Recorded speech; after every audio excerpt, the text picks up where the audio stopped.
Okay, we're starting section 4-5 notes today. We're going to look at the graphs of the last two of the 6 trig functions, tangent and cotangent. Thought we'd start off by looking at a table with the degrees from, the radians from 0 to pi for sine and cosine, because the tangent of an angle is equal to y over x, which is equivalent to the sine of t over the cosine of t. So that's what the tangent is, sine over cosine. So we're dividing the values of those angles of the sine over the cosine. So if we look at a 0 radian angle, we would take the sine, which is 0, over the cosine, which is 1. That would give us a tangent of 0. For pi over 6, that's 1/2 divided by the square root of 3 over 2. So if we simplify that, that's 1/2 times 2 over the square root of 3. Our 2's would cancel, and we would have 1 over the square root of 3. And when we rationalize that, that's the square root of 3 over 3. And as you go on, you see for pi over 4, square root of 2 over 2 divided by the square root of 2 over 2. Same thing divided by itself. We would have 1. The next would be the square root of 3. 1 divided by 0 would be undefined. We cannot divide by 0. And then if we look here, this is the same as pi over 3, except we have a negative. So we're going to get the square root, or the negative square root of 3, negative 1, negative square root of 3 over 3, and then 0. So let's take a look at what graph is produced here.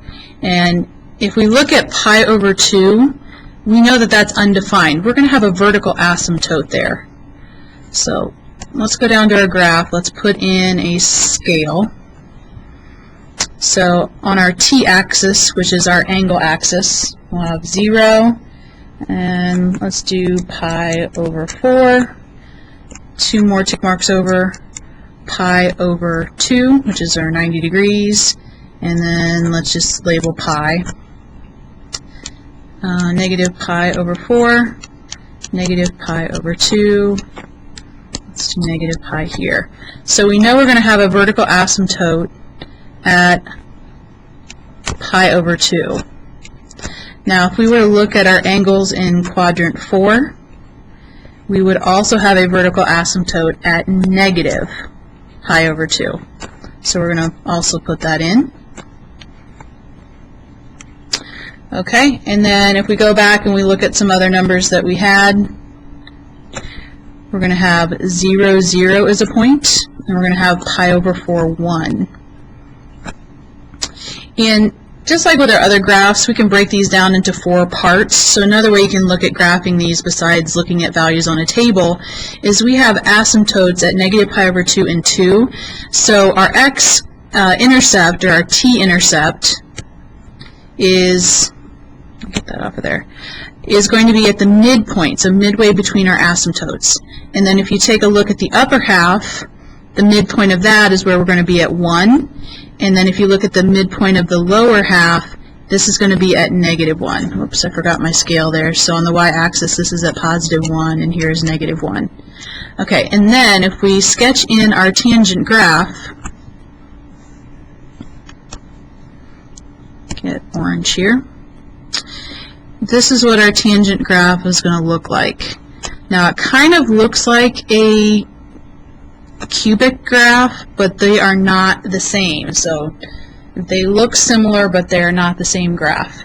Now if we repeat this to the right and to the left, we're going to have a point at pi 0, and we're going to have a point at, what's that, 3 pi over 4, negative 1, and then we're going to have one at, what is that, 5 pi over 4.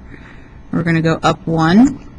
And then again, we're going to create our pattern for our tangent. We can do the same thing over at the other side. We're going to have a 0 at negative pi. It's going to go up 1. And then over here, we're going to go down 1. And then we can create, again, our tangent graph. Okay, so let's look at some of the features. we have the period. The period for the tangent graph is pi, and we can see that by looking at the distance between the two asymptotes. So between negative pi over 2 and positive pi over 2, that's a distance of pi, so that's our period. There's also a formula to help us calculate that. P is equal to pi divided by the absolute value of b, and when we get to an example on the next page, we'll use that formula. The amplitude. There is no amplitude with a tangent function, but the a value does mean either a vertical stretch or a compression. So a is a vertical stretch or a compression. And again, we'll take a look at that in our examples. The domain, well, the domain for t, which is our angle, is all real numbers except where our asymptotes are. Where all asymptotes occur at the equation t is equal to pi over 2 plus pi k. The range is all real numbers.